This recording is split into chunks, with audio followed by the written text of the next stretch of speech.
স্বাগত জানাচ্ছি সোনালী প্রান্তর অনুষ্ঠানে। আজ আমরা এসেছি কুমিল্লা জেলার মুরাদনগর উপজেলার শেষ প্রান্তের ইউনিয়ন শ্রীকাইল।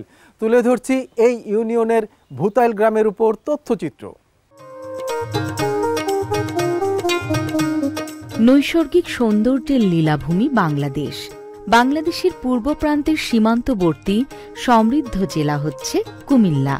গোমতী তিতাসের বিস্ময়কর বালিয়াড়ি এই কুমিল্লা।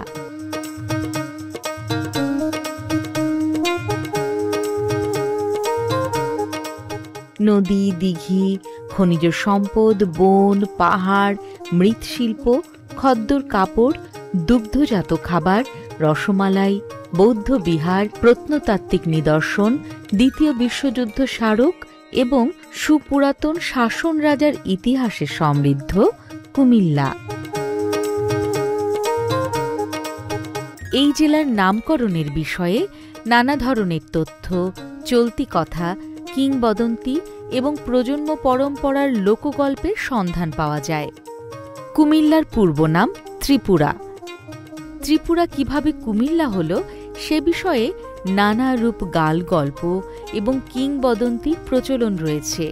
কথিত আছে 14 শতকে শাহ জামাল নামক এক ধর্মপ্রচারক এ অঞ্চলে আসেন। তিনি আসার সময় তার মামা আহমেদ কবির সাহেব তাকে এক মুঠো মাটি দিয়ে বলেছিলেন, যে অঞ্চলে তোমার এই মাটির রং, গন্ধ এবং স্বাদ মিলে যাবে সেই স্থানটিকেই তোমার ইসলাম প্রচারের কেন্দ্র হিসেবে গ্রহণ করবে। তিনি বহু জায়গায় ঘুরে বর্তমান কুমিল্লা শহরের পূর্ব নিকটস্থ গাজীপুর মহল্লার মাটির সাথে মিল পেয়ে চিৎকার করতে থাকেন, কোহমিলা কোহমিলা, যার অর্থ কাঙ্ক্ষিত পাহাড় বা উচ্চভূমি পাওয়া গেছে।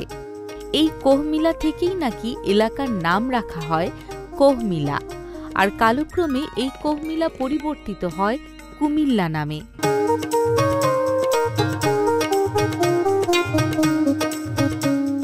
এদেশে বিভিন্ন প্রান্তে ছড়িয়ে আছে বহু বছরের পুরনো প্রত্নতাত্ত্বিক নিদর্শন, ঐতিহাসিক বিভিন্ন স্থাপনা, পাহাড়, নদী, বন, জঙ্গল, প্রকৃতির অপার সৃষ্টি, প্রাকৃতিক ঝর্ণা, গুহা, হাওর বাওর অরণ্য সহ হাজারো রূপের অনুষঙ্গ। সভ্যতার ক্রমবিকাশে আর্থসামাজিক অবস্থার উন্নয়নের ফলে দেশের বিভিন্ন প্রান্তের মানুষের জীবনধারায়ও এসেছে ব্যাপক পরিবর্তন। ফলে অন্ধকারাচ্ছন্ন প্রান্তগুলো হয়ে উঠেছে আলোকময় সোনালী প্রান্তর।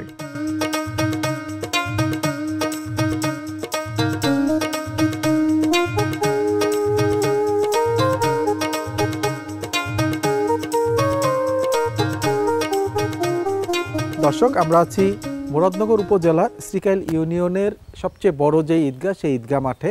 এই ঈদগাহটির নাম হচ্ছে সুলতানাবাদ ঈদগাহ। এই ঈদগাহটি 1902 সালে স্থাপিত হয়। কথিত আছে এই এলাকার একজন পীর জনাব সুলতান আহমেদের নামে ঈদগাহটি প্রতিষ্ঠিত হয় এবং ঈদগাহর জমিদাতাদের মধ্যে অনেকেই আছেন বিভিন্ন গ্রামের বা প্রতিবেশী গ্রামের। তো একটা সময় এই এলাকার প্রায় 15টি গ্রামের লোকজন এই ঈদগাহে নামাজ পড়তো। এখনও অনেক গ্রামের লোকজন এখানে একসাথে নামাজ পড়ে। এটা একটা বিরল বিষয় বর্তমান সময়ের জন্য।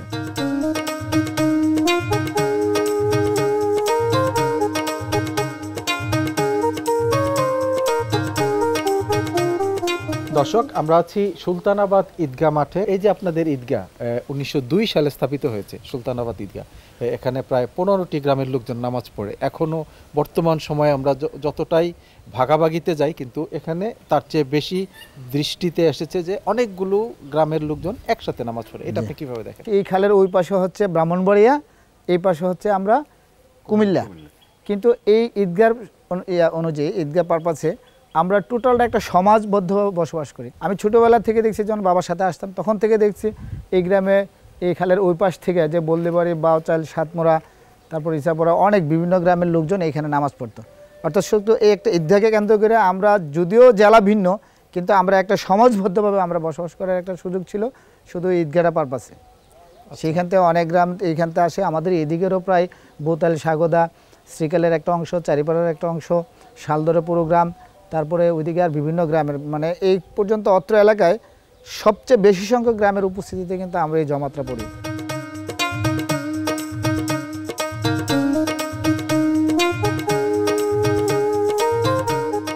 একটা সময় ছিল যুব সমাজ খুব সংঘবদ্ধ থাকতো, খেলাধুলা করতো, পাড়া প্রতিবেশীদের নিয়ে আনন্দ করতো। এখন এটা কেমন আছে? আগের তুলনায় এখন কিছু কম, কারণ আগে ছেলেরা সকাল হইলে স্কুলে মক্তবে যাইতো এবং স্কুলের টাইম হলে স্কুলে যাইতো, স্কুল থেকে আইসা খাওয়া দাওয়া করে মাঠে যাইতো খেলাধুলা করার জন্য। তো এখন ওই সিস্টেমটা আর এখন কিছু কম দেখা যায়, কারণ স্কুল থেকে আইসা তারা মোবাইলের প্রতি বেশি আসক্ত। এই যে একটা আসক্তি, এই আসক্তি থেকে বাঁচার জন্য তোমাদের কি পরামর্শ? যে অনলাইনে যে সময়টা দেয়, এই সময়টা থেকে বের হয়ে লেখাপড়ার দিকে মনোযোগী হতে হবে আগের মতো, এবং বিকেলবেলা যে খেলাধুলা হইতো এই খেলাধুলা বা বিভিন্ন খেলার আয়োজন করা বা আপনার এই সামাজিক উন্নয়ন কোনো কাজের মধ্যে যুব সমাজ এই অংশগ্রহণ করা, আমার মনে হয় যে এইসব উন্নয়নমূলক কাজের মধ্যে যুবকরা এই উৎসাহিত হইলে আমার মনে হয় যে আগের যে ঐতিহ্যটা ছিল, খেলাধুলার যে ঐতিহ্যটা ছিল, ওইটা আমাদের মাঝে ফিরে আসবে। আসলে গ্রাম অঞ্চল আমার খুবই ভালো লাগে, আর বিশেষ করে যেহেতু আমাদের এলাকা, এটা তো আরও ভালো লাগে, কারণ ছোটোবেলায় এখানে খালে বিলে তারপরে জমিনে খেলাধুলা করছি, তারপর অনেক মাছ ধরছি। তো এই পরিবেশগুলো আমার ভালো লাগে। যেহেতু আমি শহরে থাকি, চাকরি করি, আমি যেহেতু এলাকার প্রতি আমার একটা মায়া আছে, দরদ আছে, তো আজকে আমার কথাগুলো সবাই শুনলো। আমি আশা করব যে যারা শহরে থাকে তারা যেন নিজের গ্রামে আসে এবং এই গ্রামীণ পরিবেশগুলো দেখে। যেমন আজকে আপনার এই অনুষ্ঠানের মাধ্যমে হয়তো অনেক সরিষা ক্ষেত এগুলো প্রচার হবে, তো এই জিনিসগুলো কিন্তু শহরে পাওয়া যায় না। তো এই জিনিসগুলো আসলে আমরা অনেক মিস করি।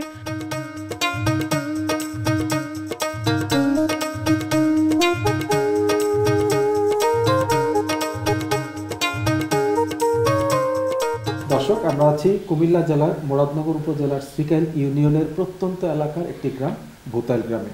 কথা বলছি এই গ্রামের একজন প্রবাসীর সাথে। আগের যে কালচারগুলো ছিল আস্তে আস্তে আমরা হারাই ফেলছি।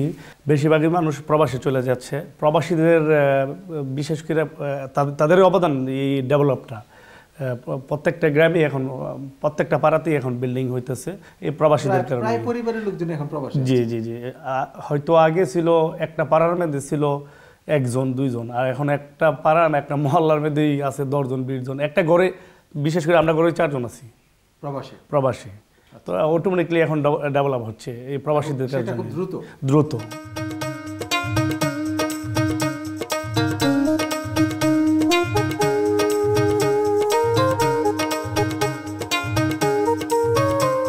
প্রবাস জীবনে একটু মিস করি, সবচেয়ে বেশি মিস করি আমাদের দেশটাকে, আমাদের বিশেষ করে আমাদের এই গ্রাম্য পরিবেশকে।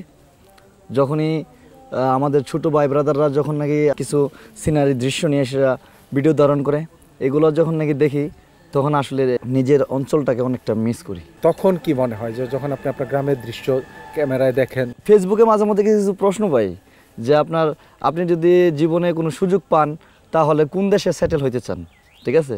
তখন আসলে বিশেষ কিছু পোস্টের মধ্যে কমেন্টস করি যে আমার যদি এই ধরনের কোনো সুযোগ থাকতো তাহলে আমি বাংলাদেশে আবার চলে যেতাম ব্যাক।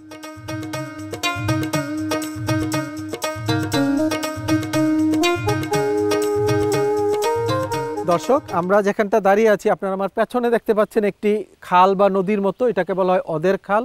আর যেখানটা দাঁড়িয়ে আছি এটা হচ্ছে কুমিল্লা জেলার শেষ প্রান্তের ইউনিয়ন শ্রীকাইলের হাটখোলা বাজার। এই বাজারটি এত বেশি ঐতিহ্যবাহী ছিল, এক সময় হাজার হাজার মানুষের সমাগম ছিল এবং এখানে একটা সময় কথিত আছে যে লোকজন যদি বাজার করতে আসতো তাহলে অনেক সময় ছোট ছোট বাচ্চারা হারিয়ে যেত, তাদেরকে মাইকিং করে খুঁজে বের করা হতো। এখন কালের বিবর্তনে এই বাজারটি প্রায় বিলুপ্তির পথে। তারপরও এই এলাকার স্থানীয় লোকদের সাথে কথা বলে জানা যায় এই বাজারটির যে ওদের খাল বা আমরা হ্রদের খাল যাই বলি না কেন, এর মধ্যে প্রচুর বড় বড় নৌকা থাকতো। সেই নৌকার মাধ্যমে বিভিন্ন দ্রব্যাদি অর্থাৎ বাজারের যত জিনিসপত্র সেগুলি নৌকা করে আনা হতো এবং নৌকাই ছিল একমাত্র পথ, যে পথ দিয়ে মালামাল আনা নেওয়া করতো। আর আপনারা আমার পেছনে যে বটগাছটি দেখতে পাচ্ছেন, এটি হচ্ছে ব্রাহ্মণবাড়িয়া জেলার সাতমুরা ইউনিয়ন অর্থাৎ নবীনগর উপজেলা সাতমুরা ইউনিয়নের একটি গ্রামে ইছাপুরা। আর এই পাশটা হচ্ছে হাটখোলা বাজার শ্রীকাইল ইউনিয়নের। একটা সময়ের যেই পানির স্রোত এবং নদীর যেই বহমান স্রোত ছিল, এখন কালের বিবর্তনে প্রায় বিলুপ্ত হয়ে গেছে।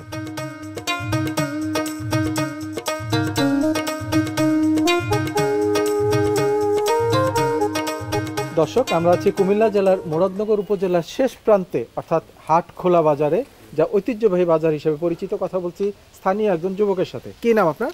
আমার নাম মোহাম্মদ সাজ্জাদ হোসেন।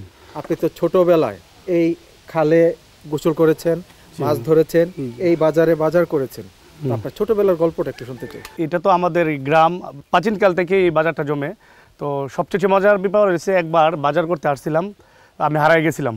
তো ছোটোবেলা অনেক কান্নাকানি, তখন হয়তো 8-9 বছর বা 10 বছর এরকম হবে মেবি।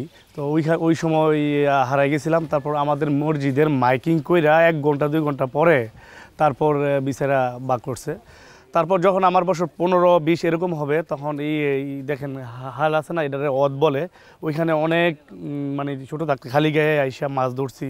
আমরা রাস্তার পাশে তো বাড়ি, ঘরে ঘুমাই থাকতাম, তো একটা আওয়াজ হইতো থর থর কইরা, বার দিয়ে আসে এরা কবি নিয়ে আইতো, কাঁধে কইরা মুরব্বীরা বার দিয়ে আসতো, তেমনি একটা আওয়াজ হইতো, হ্যাঁ রিদম হইতো। তো ওই এটার আওয়াজে আমরা ঘুম ভাঙতো। তো আজকে তো বাজার, এত পরিমাণ মানুষ বিভিন্ন রামচন্দ্রপুর থেকে আসতো, কোম্পানিগঞ্জ থেকে আসতো, কুমিল্লার বিভিন্ন এলাকা থেকে এখান থেকে প্রায় 25-30 কিলোমিটার দূর থেকে মানুষ। জি জি জি জি, এখান থেকে কবি আসতো, বিভিন্ন সবজি, শাকসবজি, সার, আলকাতরা থেকে নিয়ে এভরিথিং এখানে আসতো। আলকাতরা কি? আলকাতরা নৌকার মধ্যে কালো একটা পদার্থ, এটা আলকাতরা বলে আমরা গ্রাম্য ভাষা। আর বিশাল বড় বড় নৌকা, বিশাল বড় বড় নৌকা আসতো। তারপরে চাউল আসতো ডাইরেক্ট নৌসুন্দির থেকে আসতো, নৌসুন্দি যাইতো, সুইট দিয়ে সেরা বায়া বায়া নিত, বইটা দিয়া বায়া বায়া নিত, চকেদা এদিক দিয়ে শ্রীকাল যেত কুনাচ্ছা, চকে তখন পানি হয়ে যেত। চক মানে কি? চক মানে এটা এই জমি, আমরা যে কৃষকরা যে চাষ করে, এটা আমরা গ্রাম্য ভাষা, স্থানীয় ভাষা, হ্যাঁ স্থানীয় ভাষা আমরা চক বলি। কৃষি জমিটাকে চক বলে। তো চকে যাইতাম আমরা, এদিক দিয়ে একটা কুনাচ্ছা রাস্তা হতো, শ্রীকাল ডিগ্রি কলেজ এখন বর্তমান সরকারি হয়েছে, ক্যাপ্টেন রণদাস দত্তর এটা প্রতিষ্ঠিত। আগের মতন হালগুলা কাটে না, আগে কিন্তু হাল প্রতি বছর কৃষকরা মাটি কাটতো, এটা রাস্তা রিপেয়ারিং করতো, এখন কিন্তু এটা বিলুপ্ত হয়ে গেছে। শিল্প সংস্কৃতিতে এগিয়ে থাকা এই জেলাটিতে রয়েছে প্রচুর শিক্ষা প্রতিষ্ঠান।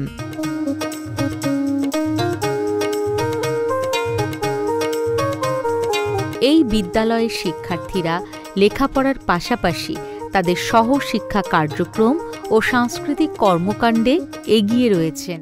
খোকা বাপ তুই কই?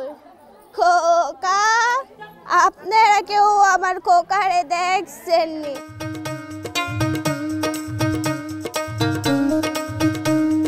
দর্শক, আমরা আছি কুমিল্লা জেলার মুরাদনগর উপজেলার শ্রীকাইল ইউনিয়নের প্রত্যন্ত এলাকায়।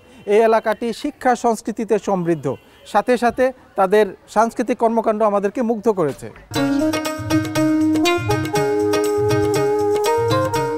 দর্শক, আমরা আছি কুমিল্লা জেলার মুরাদনগর উপজেলার শ্রীকাইল ইউনিয়নে নজমউদ্দিন ভূঁইয়া বালিকা উচ্চ বিদ্যালয়ের মাঠে। কথা বলছি অত্র বিদ্যালয়ের প্রধান শিক্ষিকা শাহানা পারভিনের সাথে। নজমউদ্দিন ভূঁইয়া বালিকা উচ্চ বিদ্যালয়ে 1987 সালে এই এলাকারই বুতাইল গ্রামের কৃতি সন্তান এম আব্দুল মান্নান ভূঁইয়া সাহেব নারী শিক্ষা প্রসারের জন্য এই শ্রীকাইল গ্রামে এই স্কুলটা প্রতিষ্ঠা করে।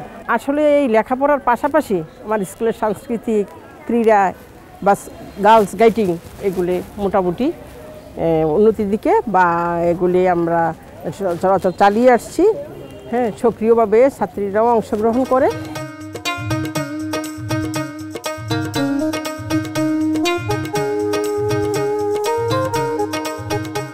দর্শক, এতক্ষণ দেখেছেন কুমিল্লা জেলার মুরাদনগর উপজেলার শেষ প্রান্তের ইউনিয়ন শ্রীকাইলের ভূতাইল গ্রামের উপর তথ্যচিত্র। আগামী সপ্তাহে একই সময় দেশের অন্য কোনো প্রান্তে আবারও দেখা হবে। আর অনুষ্ঠান সংক্রান্ত মতামত জানাতে আমাদেরকে ইমেল করতে পারেন। আমাদের ইমেল অ্যাড্রেস হচ্ছে sonaliprantор@gmail.com। আজ এ পর্যন্তই। সবাই ভালো থাকুন, সুস্থ থাকুন এবং নিরাপদে থাকুন। আল্লাহ হাফেজ।